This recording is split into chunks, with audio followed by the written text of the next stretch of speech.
One of the most challenging bosses for a lot of beginner and intermediate players in Tacticus is Dorn. If you don't know how to manage his active gunner's kill on sight, you can end up having 3, 4, maybe 5 characters, your whole team, wiped out in one turn. However, I do think he's one of those bosses that if you know how to approach him, he becomes a significantly smaller problem, and you can end up with much better and more consistent results against him. In this video, I'm going to talk you through what I call the 2 teams approach to handling Dorn. This is a general philosophy or style of approach. It works for a wide range of teams, not just the units I'm gonna deploy, and it should help you handle Dorn and how to get good results against him. The way that Gunner's Kill on Sight works is that on Dorn's, typically it's his odd-numbered turns, he puts out a big blue, I call it a box of death. Anything that moves inside that, Dorn's going to do a huge amount of damage to, and unless you're significantly over-leveled relative to Dorn, he can wipe out a lot of your characters. If you don't move inside of the zone, well then the next turn he's going to drive forwards and run over your units anyway, probably killing them. Gunner's Kill on Sight has one major weakness, which is if Dorn suffers 2 attacks that crit, that's a bit different from critical hits, but 2 attacks that crit, whilst the active is up, the active will shut off, it will shut down. So what we're looking to do is deal 2 attacks with critical hits to Dorn in order to shut down his active. Now, in order to do that, we're going to make use of his weak rear armor. So from behind, there's right now there's only 2 hexes behind, but normally it would be the 1, 2, 3 hexes behind Dorn. If he's attacked from this angle here, then there's an increased crit chance of as much as 50%, so it's really quite high. We're also going to use lots of characters that have a higher crit chance in order to maximize our chance of deactivating Gunner's Kill on Sight. Okay, who am I going to use? I'm mostly just going to be using the Diamond and Up Dark Angels multi-team that you've seen in some of my other videos. This isn't because I think it's the best team against Dorn, this is just what I've got leveled at the moment. In time, as I level some other characters, you might see other units, other teams getting involved here. I'm going to use Kharn. Kharn's really useful in this context because of his passive. He gets 2 attacks. That means if even him on his own, if you get lucky with the dice rolls, can be enough to deactivate Gunner's Kill on Sight. I'm going to use alongside him Eldrion. This is going to be part of this is going to be my left team. So I said Eldrion, Aethana. Now, Aethana is really useful here because of her passive ability. So Aethana gives the level I've got her, a 20% crit chance boost to every friendly unit within 2 hexes. If what we care about is dealing crits to Dorn, then having Aethana in the mix is really useful here. She's useful enough that I'm including her, even though I've got her significantly lower leveled relative to everyone else. I'm just going to have to be careful and make sure she doesn't die. Who else is going to go in the team? Well, we're definitely going to use Forcas. I've got the Heavenfall Blade installed for him. This is the specialist Dark Angel weapon that has a higher crit chance than any other weapon in the game. That's obviously really useful against Dorn. It also helps that he's my strongest unit. I've got him at Mythic 1, Adamantine 1. We're also going to include Boss Gulgortz. To finish off, there's a few choices I could use. I think Ragnar would be reasonably justified here. Once I've got him a little higher, he's currently going up towards D3 for me. He will eventually go into this team. Bellator is less good. I'm going to use High Marshal Helbrecht. The reason for that is that his active is going to help us do a little bit extra damage against Dorn. He's definitely a weaker pick here, and in the future I hope to swap him out for probably for Ragnar in particular.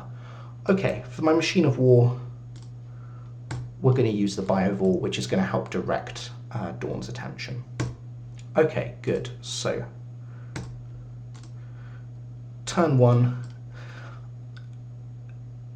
we're going to start implementing what I call the two teams approach. So we're not going to bunch all of our units together. We're going to send half of our team left, half of our team right, and then when Dorn faces one of the two teams in order to put Gunner's Kill on sight over them, then we're going to use the other team, in this case it will probably be the left side team, to attack from the rear and to deactivate the Gunner's Kill on sight. I'm going to put Aethana here. Because she's a bit lower leveled, I'm worried if she gets too close to the Cadian Guardsman, he's just going to take her out in one turn. Okay, then we're going to move forward here. Forcas, Helbrecht. I'm going to use a Biovore Spore for two purposes. One purpose, it gives Forcas an extra person adjacent to him, meaning he does a bit more damage. But secondly, and the main purpose really, is to encourage Gunner's Kill on sight to point over in this direction. Let's see if my plan works.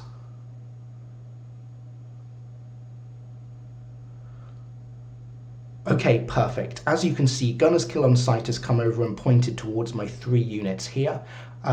This is exactly what I was hoping for, as I've now got my Ragnar and my Aethana in a perfect position to try and deactivate Gunner's Kill on sight. We're going to do this, and then this. Nice. We actually got 3 crits in there. That was really useful. So 1 from Aethana and 2 from Kharn. Okay, now it's a shame that my Forcas got suppressed, because otherwise I'd like to get him here to take out the... I ideally want to take out the Cadian Mortar team. Why don't I try... Good. Oh, that's wonderful. Even if the mortar team hadn't retreated, I would have got Forcas in to take them out. These mortar teams can be really deadly. Don't sleep on them. They can do a lot of damage to your units. So really do try to take them out if you can. Okay, good. Now Dorn has not only very high armor, but also a special ability where any attacks that don't crit go through his armor 3 times. So when it comes to Dorn, we really are thinking it's crits or bust. We don't care about anything else, we just care about crits. Okay, so I know that this is now when I need to start thinking about the 2 teams approach again. I know that Dorn is going to turn on the next turn and put his big box of death out here, especially if I've got units behind. So I need to have about half of my units probably down here, because I need to make use of this square in particular. So what I'm going to do is I'm going to take Kharn and I'm going to move him here. Next turn he's then going to be able to move to here. Let's move like this. We're going to give Forcas a bit more adjacency bonus and go like this. Really nice crit in there. Good, lots of crits. Okay, where can I move Aethana to? I'm going to move her here. She's not going to get an attack this turn. And then let's put Helbrecht here. Okay. What I'm expecting now is exactly this. Yeah, great. So hopefully we can see. Unfortunately, 2 of my units are trapped in Gunner's Kill on sight, but that's absolutely fine, because what I'm going to do is move Aethana like that. Wonderful. That was the first crit. Nice. There we go. The second one from Kharn, and we've deactivated Gunner's Kill on sight. Where can I move?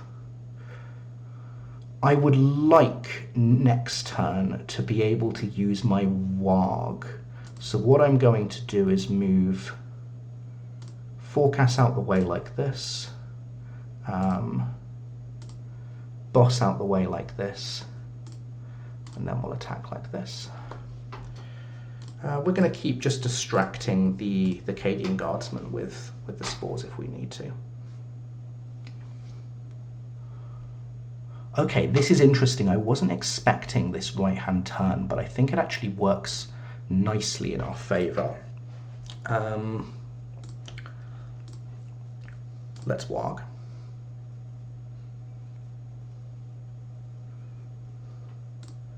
Okay, oh, this is very nice. So,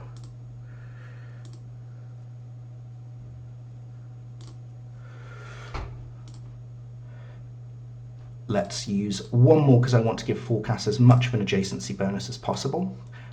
We've got a really nice chance here to use, is there a way I can get, no, I can't get Kharn in the radius as well.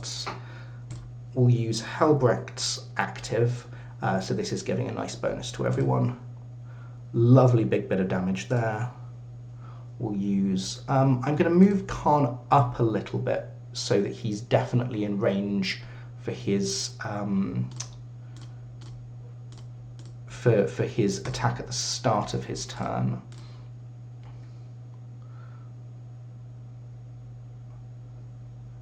Yeah, look at this. Okay, apparently Kharn doesn't like going for the... That's a shame that Aethana got taken out, but at this stage, I think we're fine. Look at this. We'll give Forcas that bit more adjacency. Boom, boom, boom. Ah, I should have used Kharn's active on that last turn. That would have given me quite a bit more damage. Okay, good. So hopefully we saw there how the two teams' approach works to handling Dorn. So splitting your team into two groups, making sure that you can use attacking from behind and crits to deactivate Gunner's Kill on sight. Aethana is very widely available and an excellent character for this because of her mobility and how she boosts crit chance. I really like Kharn here if you have him as well because of the two attacks, but the two teams approach can work with a really wide variety of teams. I hope this was helpful. Thank you all for sticking around and watching. If you've enjoyed this far, give me a comment below, tell me what other help you need, what other Guild Raids videos or advice you'd like. Drop me a like, give me a subscribe. Thank you very much. Have a great day.